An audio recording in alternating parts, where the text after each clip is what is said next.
Welcome to a busted play. An illegal use of hands to the face short. The Steelers today signed Melvin Ingram, which I think is interesting because, first off, it just makes me think about the roster that they had last season with the defense they put together last season.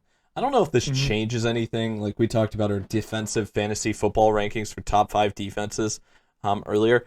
I actually did think that they kind of had a hole there at like the opposite edge position from TJ Watt. And I feel like this Melvin Ingram signing made the defense even better, even though it already is like a really strong defense. How does this change the overall look of the whole team, though, to you? Well, first I'll just start with the defense. I think he's an upgrade over Bud Dupree.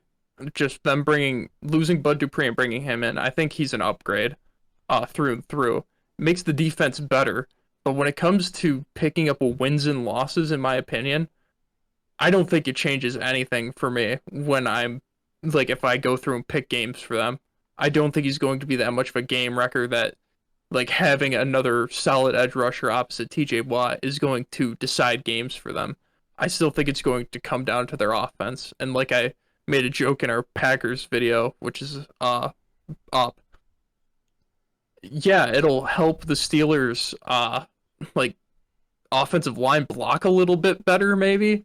Having to go up against TJ Watt and Melvin Ingram, but it's not going to help them in the grand scheme of things. Stats will be great. Melvin Ingram will probably have a career revival. He might get double-digit sacks next season, but I don't think it helps the Steelers win 2 extra games if I'm thinking about how I have them going. I don't think it helps them pick up any extra wins.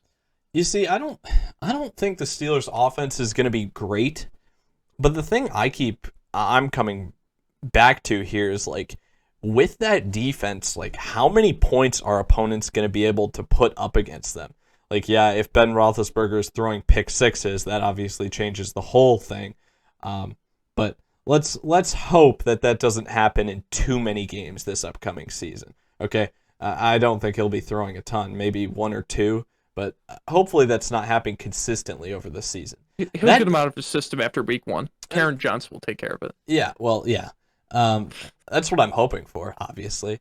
But no, I just feel like that was kind of their only hole left they had on defense. I don't really know if there's a guy that I'm like, oh, geez, okay, we can attack this weak spot on this defense now. And with that being said, I'm like, okay, I think this defense can hold a decent amount of opponents to 17 points a game. What are the chances that Pittsburgh can't get to 18? More like 20 if you want to go for a number that's more attainable in terms of just good math for how the score would come out, 2 touchdowns, 2 field goals, right? 20-17 type game. And I just feel like they can put that many points on the board.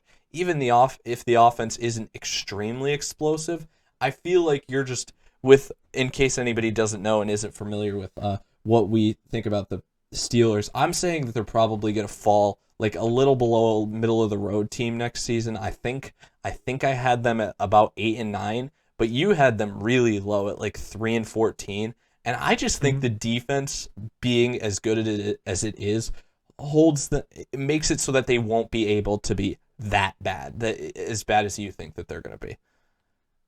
Yeah, I just, when I look at teams, when it comes to regular season, because, defense wins championships, offense wins regular season games. The Steelers have a mediocre offense, mediocre to lower tier offense, and a great defense. I think any given week, I am going to take the team that has a great offense and a mediocre to low tier defense against them. And that's what's going to happen week 1. That's the week 1 matchup for them. Wait. You just said mediocre to low tier offense. You're saying the Bills are a mediocre? I'm talking about the Steelers. Steelers have a mediocre to low tier offense, a great defense. Okay. The Bills have a great offense and a mediocre to low tier defense. Okay, that's their week 1 matchup. How many great offenses can you? Let's not even look at the schedule here because we don't have it pulled up. How many great offenses are in the NFL? Buffalo, Kansas City, Tampa. Tampa, Green Bay with Rodgers. It's still not a long list though. It's not like a super But Cleveland. two of them are in their division. That's true. Baltimore and Cleveland. That is true. But that's 4 games out of 17. And to be fair, I'm pretty sure I have them dropping all 4 of those games in my prediction too. I think everyone should have them dropping all 4 of those games. It just Yeah, I agree with that statement. I do. The thing is that they're in division games, so those can become a mess. I mean, oh yeah. those are always fun for that reason. Save alone. those messes for the Bengals games. Those will be fun to watch. Boy, that will be exciting. Man, you're getting me excited for some Pittsburgh Cincinnati football this season between 2 teams that we aren't looking to be too good, but I just want to see it. I'm ready for it. I want to see Najee Harris run into Tyler Shelvin. Just no vision at all. Just run straight into him.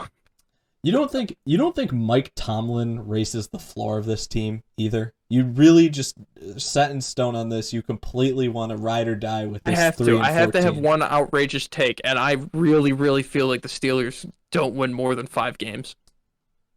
Okay, well that's still better. It's still better than 3 games. I think is the medium, though. I think they could lose more than that, or win less than 3. There we go. Man, that's tough.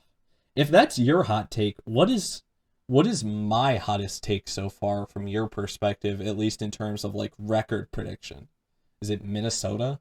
Because I don't even think that's that outrageous. No, that's not even really a hot take because that's like just above like average. 10-7. You have Minnesota going.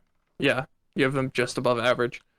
I don't think there's anything that's probably too far off. I mean, Cleveland's the other one but we agree. That might, we both agree on that though. I think if an outsider looks at that and be like, oh, Cleveland going 15-2 is what you had them at.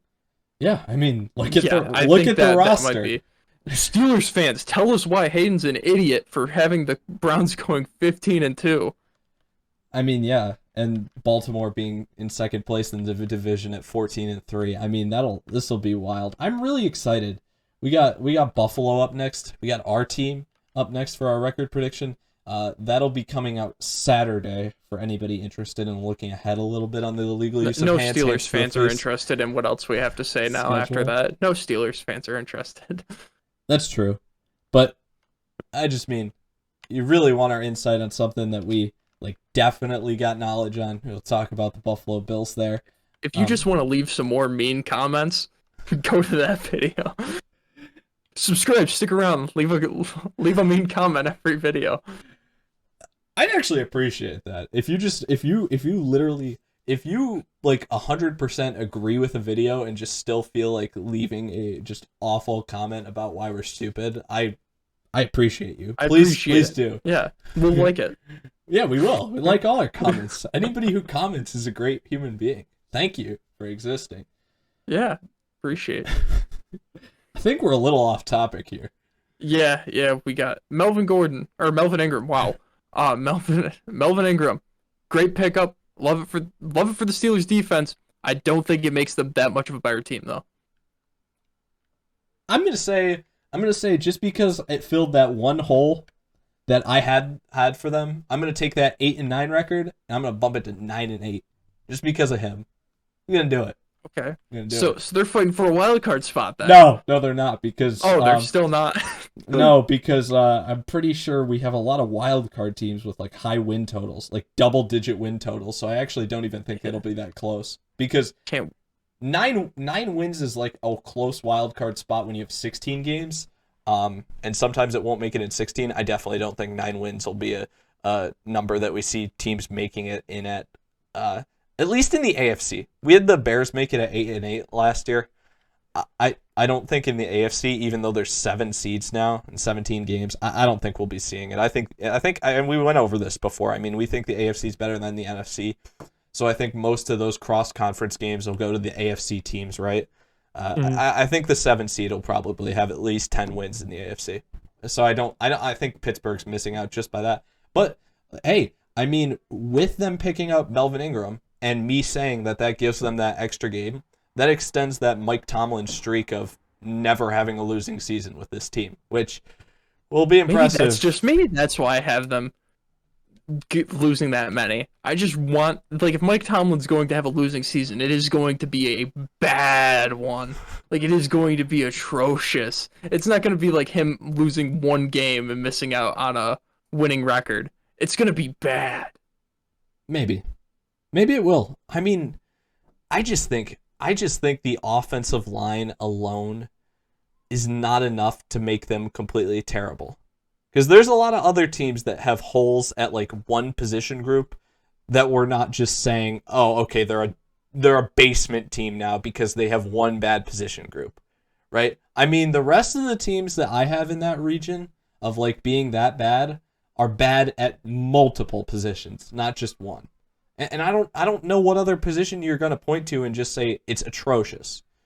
Ben Roethlisberger. Okay, well then that's it. I mean, I guess it's just us disagreeing on Ben Roethlisberger. You're right. I don't think he's anywhere near the form he was in, like back when he was throwing crazy amounts of yards and Back touchdowns, when he was winning like, Super Bowls in the Bumblebee uniforms against the Colts in like 2014 or whatever. But yeah, no, I don't think he's as bad as you're predicting, though. All right. Yeah. All right. That's the fun of this. We get to call each other idiots when the season comes around. And everybody in the comments can call us both idiots. We could say the opposite thing. And Already, they don't even have to wait for the season to start. They get a head start on the fun. all right, you all set? Yeah, we can cut it here.